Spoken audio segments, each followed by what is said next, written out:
ನಮಸ್ಕಾರ ಕರ್ನಾಟಕ. ನಾನು ನಿಮ್ಮ ಹಿತೇಶ್ ಆನಂದ್. ನಮ್ಮ ಯೂಟ್ಯೂಬ್ ಚಾನಲ್ ಹಾಗೂ ಫೇಸ್ಬುಕ್ ಪೇಜ್ಗೆ ಆತ್ಮೀಯವಾದ ಸ್ವಾಗತ ನಿಮಗೆ. ಸ್ನೇಹಿತರೆ, ವಿಶ್ವವಿಖ್ಯಾತ ಮೈಸೂರು ದಸರಾ ಇಡೀ ವಿಶ್ವದ ಗಮನ ಸೆಳೆದಿದೆ. ಆದರೆ ಸ್ನೇಹಿತರೆ, ಈ ದಸರಾ ಆರಂಭ ಆಗಿದ್ದು ಎಲ್ಲಿಂದ ಅಂತ ನಿಮ್ಗೇನಾದ್ರು ತಿಳಿದಿದೆಯಾ? ಹೌದು ಸ್ನೇಹಿತರೆ, ಈ ದಸರಾ ಆರಂಭ ಆಗಿದ್ದು ಮಂಡ್ಯ ಜಿಲ್ಲೆಯ ಶ್ರೀರಂಗಪಟ್ಟಣದಲ್ಲಿ ಎಂಬುದು ಹೆಚ್ಚಿನವರಿಗೆ ತಿಳಿದೇ ಇಲ್ಲ. ಈ ಕುರಿತು ಸ್ನೇಹಿತರೆ ಒಂದು ಇಂಟ್ರೆಸ್ಟಿಂಗ್ ಸ್ಟೋರಿನ ನಾನಿಲ್ಲಿ ಇವತ್ತು ನಿಮಗೆ ಹೇಳ್ತಾ ಹೋಗ್ತೀನಿ. ದಯವಿಟ್ಟು ನೀವಿನ್ನೂ ನಮ್ಮ ಚಾನಲ್ಗೆ ಸಬ್ಸ್ಕ್ರೈಬ್ ಆಗಿಲ್ಲ ಅಂತಂದರೆ ಈ ಕೂಡಲೇ ನಮ್ಮ ಚಾನಲ್ಗೆ ಸಬ್ಸ್ಕ್ರೈಬ್ ಮಾಡಿಕೊಂಡು ಪಕ್ಕದಲ್ಲಿರುವ ಬೆಲ್ ಐಕನ್ನ ಆಕ್ಟಿವೇಟ್ ಮಾಡಿಕೊಳ್ಳಿ.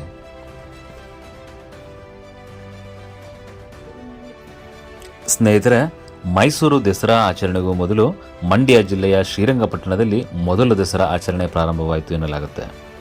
ಹಿಂದೆ ವಿಜಯನಗರ ಅರಸರ ಆಳ್ವಿಕೆಯ ಸಾಮಂತ ರಾಜ ಶ್ರೀರಂಗರಾಯ ಇಲ್ಲಿ ಆಡಳಿತ ನಡೆಸುತ್ತಿದ್ದ. ಆತನ ಕಾಲದಲ್ಲಿಯೇ ನವರಾತ್ರಿ ಆಚರಣೆ ಶ್ರೀರಂಗಪಟ್ಟಣದಲ್ಲಿ ನಡೆಯುತ್ತಿತ್ತು ಎನ್ನಲಾಗಿದೆ. ಆದರೆ 1610ರಲ್ಲಿ ಶ್ರೀರಂಗಪಟ್ಟಣಕ್ಕೆ ದಂಡೆತ್ತಿ ಹೋದ ಮೈಸೂರು ರಾಜರಾದ ಯದುವಂಶದ ರಾಜ ಒಡೆಯರ್ ಶ್ರೀರಂಗಪಟ್ಟಣವನ್ನು ವಶಕ್ಕೆ ಪಡೆದುಕೊಂಡರು. ಆನಂತರ ಶ್ರೀರಂಗಪಟ್ಟಣವನ್ನು ರಾಜಧಾನಿಯನ್ನಾಗಿಸಿಕೊಂಡು ರಾಜ್ಯಭಾರ ಮಾಡುವ ವೇಳೆ ವಿಜಯನಗರದ ಅರಸರಂತೆ ತಮ್ಮ ಅರಮನೆಯಲ್ಲಿಯೂ ಕೂಡ ದಸರಾ ಆಚರಣೆ ಮಾಡಲು ಪ್ರಾರಂಭಿಸಿದರು ಎಂಬುದು ಇತಿಹಾಸವಾಗಿದೆ. ಇನ್ನು 1610ರಲ್ಲಿ ವಿಜಯನಗರ ಪರಂಪರೆಯ ಪ್ರತೀಕವಾಗಿದ್ದ ವಿಜಯದಶಮಿ ಆಚರಣೆಯನ್ನು ಮೊದಲ ಬಾರಿಗೆ ಆಚರಿಸುವ ಮೂಲಕ ದಸರಾ ಆಚರಣೆಗೆ ಮುನ್ನುಡಿ ಬರೆದರು. ಆ ನಂತರ ಮಮ್ಮುಡಿ ಕೃಷ್ಣರಾಜ ಒಡೆಯರ್ ಕಾಲದಲ್ಲಿ, ಅಂದರೆ 1799ರಿಂದ 1868 ತಮ್ಮ ರಾಜಧಾನಿಯನ್ನು ಶ್ರೀರಂಗಪಟ್ಟಣದಿಂದ ಮೈಸೂರಿಗೆ ಬದಲಾಯಿಸಿದರಲ್ಲದೆ ಮೈಸೂರಿನಲ್ಲಿ ದಸರಾವನ್ನು ಆಚರಣೆ ಮಾಡಲಾರಂಭಿಸಿದರು. ಬಳಿಕ ಮೈಸೂರು ದಸರಾವಾಗಿ ಇದು ಖ್ಯಾತಿಯನ್ನು ಪಡೆಯಿತು. ಅತ್ತ ಕಾಲಕ್ರಮೇಣ ಶ್ರೀರಂಗಪಟ್ಟಣದಲ್ಲಿ ದಸರಾ ಮಂಕಾಯಿತು. ಸಾಂಪ್ರದಾಯಿಕವಾದ ಪೂಜೆಯಷ್ಟೇ ನಡೆಸಲಾಗ್ತಾ ಇತ್ತು. ಮಂಡ್ಯ ಜಿಲ್ಲೆಯ ಜನರ ಬಯಕೆಯಂತೆ 2008ರಿಂದ ಶ್ರೀರಂಗಪಟ್ಟಣದಲ್ಲಿ ದಸರಾ ಆಚರಣೆಗೆ ಜಿಲ್ಲಾಡಳಿತ ಮುಂದಾಯಿತು.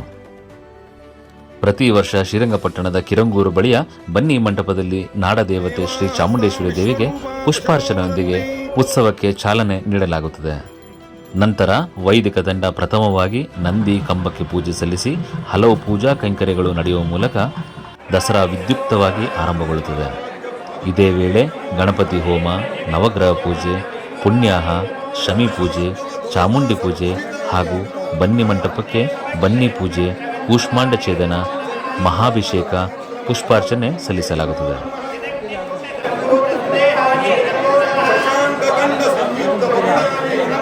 ಇನ್ನು ಈ ವರ್ಷ ಕೂಡ ಮೈಸೂರು ದಸರಾ ಮಾದರಿಯಲ್ಲಿ ಜಂಬೂ ಸವಾರಿ ನಡೆಯಿತು. ದಸರಾ ಆನೆಯಾದ ಮಹೇಂದ್ರ 400 ಕೆಜಿ ತೂಕದ ಅಂಬಾರಿ ಹಾಗೂ 250 ಕೆಜಿ ತೂಕದ ಪಂಚಲೋಹದ ಶ್ರೀ ಚಾಮುಂಡೇಶ್ವರಿ ವಿಗ್ರಹವನ್ನು ಹೊತ್ತು ಯಶಸ್ವಿಯಾಗಿ ನೆರವೇರಿಸಿದೆ. ಇನ್ನು ಮಹೇಂದ್ರನಿಗೆ ಕುಮ್ಕಿ ಆನೆಗಳಾಗಿ ಹಿರಣ್ಯ ಮತ್ತು ಲಕ್ಷ್ಮಿ ಆನೆಗಳು ಸಾಥ್ ನೀಡಿದವು. ಈ ಬಾರಿ ದಸರಾ ಉದ್ಘಾಟನೆಗೆ ನಟ ಶಿವರಾಜ್ ಕುಮಾರ್ ಆಗಮಿಸಿದ್ದು ಇನ್ನಷ್ಟು ಕಳೆಯನ್ನ ತಂದುಕೊಡ್ತು.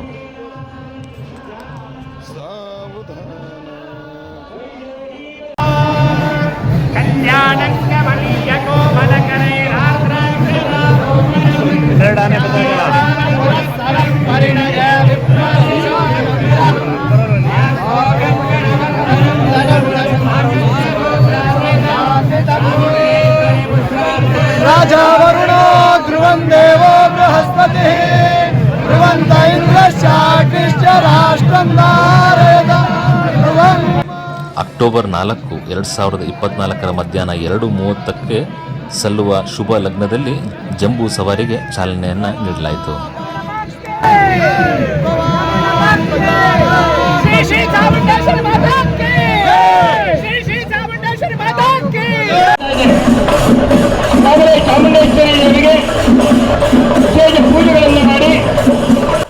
ಇನ್ನು ಜಂಬೂ ಸವಾರಿ ಕಿರಂಗೂರು ಗ್ರಾಮದ ಮಾರ್ಗವಾಗಿ ಬಾಬುರಾಯನಕೊಪ್ಪಲು, ಮೈಸೂರು ಬೆಂಗಳೂರು ಹೆದ್ದಾರಿಯಿಂದ ಸಾಗಿ ಪಟ್ಟಣದ ಕೋಟೆಯ ದ್ವಾರದ ಮೂಲಕ ರಾಜಬೀದಿಗಳಲ್ಲಿ ಮುಂದುವರಿಯುತ್ತಾ ಸಾಗಿ ರಂಗನಾಥ ಸನ್ನಿಧಿಯನ್ನು ತಲುಪುತ್ತದೆ.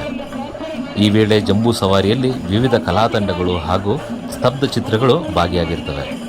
ಅದನ್ನು ನೋಡೋದೇ ಒಂದು ಖುಷಿ. ಹಾಗೆ ಅದರ ಜೊತೆಗೆ ಇಡೀ ಶ್ರೀರಂಗಪಟ್ಟಣ ಕೂಡ ಮಧುವಣಗಿತ್ತಿಯಂತೆ ಅಲಂಕೃತಗೊಂಡು ಅದನ್ನು ನೋಡೋದೇ ಒಂದು ಚಂದ ಸ್ನೇಹಿತರೆ.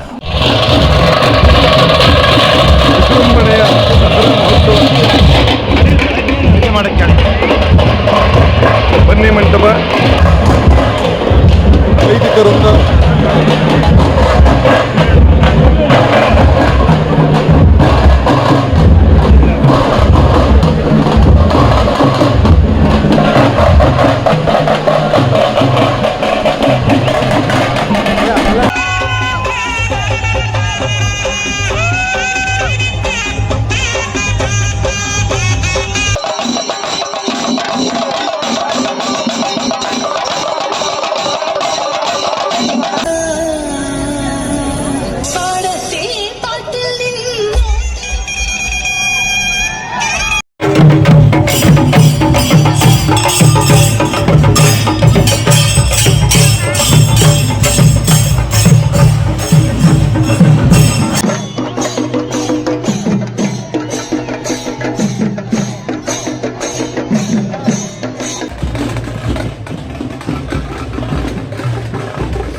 ಇಡೀ ಶ್ರೀರಂಗಪಟ್ಟಣ ವಿದ್ಯುತ್ ದೀಪಾಲಂಕಾರಗಳಿಂದ ಕಣ್ಮನವನ್ನು ಸೆಳೆಯುತ್ತದೆ ಸ್ನೇಹಿತರೆ.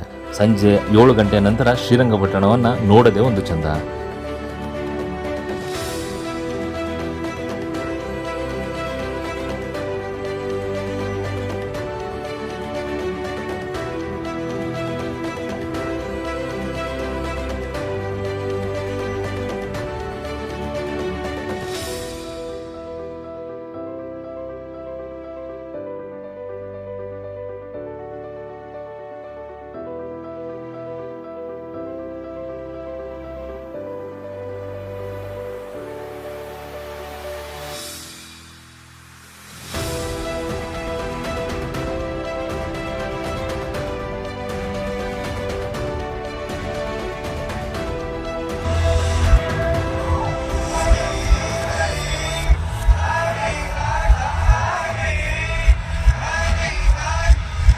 ರಂಗನಾಥ ಸ್ವಾಮಿ ಮೈದಾನದಲ್ಲಿ ನಡೀತಿರುವ ಸಾಂಸ್ಕೃತಿಕ ಕಾರ್ಯಕ್ರಮಗಳನ್ನ ನೋಡ್ತಾ ಅಲ್ಲೇ ಎದುರುಗಡೆ ಇರೋ ಸ್ಟಾಲ್ಗಳಲ್ಲಿ ಆಹಾರ ಮೇಳದಲ್ಲ ರುಚಿ ರುಚಿಯಾದ ಆಹಾರಗಳನ್ನ ಸವಿಯುತ್ತಾ ಸರ್ಕಾರದ ವತಿಯಿಂದ ಏರ್ಪಡಿಸಲಾಗಿದ್ದ ವಸ್ತು ಪ್ರದರ್ಶನ ಕೂಡ ಬಹಳ ಕಣ್ಮನವನ್ನು ಸೆಳೆಯುತ್ತದೆ. ನೀವು ಕೂಡ ಸ್ನೇಹಿತರೆ ಇಲ್ಲಿವರೆಗೂ ಶ್ರೀರಂಗಪಟ್ಟಣ ದಸರಾವನ್ನು ನೋಡಿಲ್ಲ ಅಂತಂದರೆ ದಯವಿಟ್ಟು ನೆಕ್ಸ್ಟ್ ಟೈಮ್ ಮಾತ್ರ ಶ್ರೀರಂಗಪಟ್ಟಣ ದಸರಾನ ಮಿಸ್ ಮಾಡಬೇಡಿ. ಇನ್ನೇನು ಜಂಬೂ ಸವಾರಿ ರಂಗನಾಥ ಸ್ವಾಮಿ ದೇವಸ್ಥಾನ ತಲುಪಿದ್ದಂತೆ ಸಂಜೆ ಆಗ್ತಿದ್ದಂಗೆ ಸಾಂಸ್ಕೃತಿಕ ಕಾರ್ಯಕ್ರಮಗಳು ಶುರು ಆಗ್ತವೆ. ಹೆಸರಾಂತ ಗಾಯಕರು ಹಾಗೂ ಕಲಾವಿದರಿಂದ ಮನೋರಂಜನಾ ಕಾರ್ಯಕ್ರಮಗಳು ನಡೆಯಲ್ಪಡುತ್ತವೆ.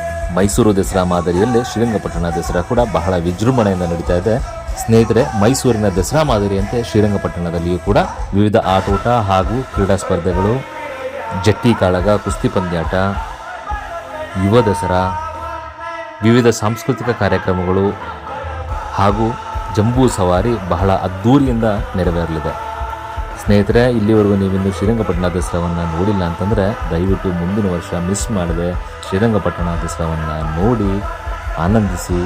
ಇಂದಿನ ಈ ವಿಶೇಷ ಸಂಚಿಕೆಯನ್ನು ಇಲ್ಲಿಗೆ ಮುಗಿಸ್ತಾ ಇದ್ದೀನಿ ಸ್ನೇಹಿತರೆ. ಜೈ ಹಿಂದ್, ಜೈ ಕರ್ನಾಟಕ, ಜೈ ಚಾಮುಂಡಿ.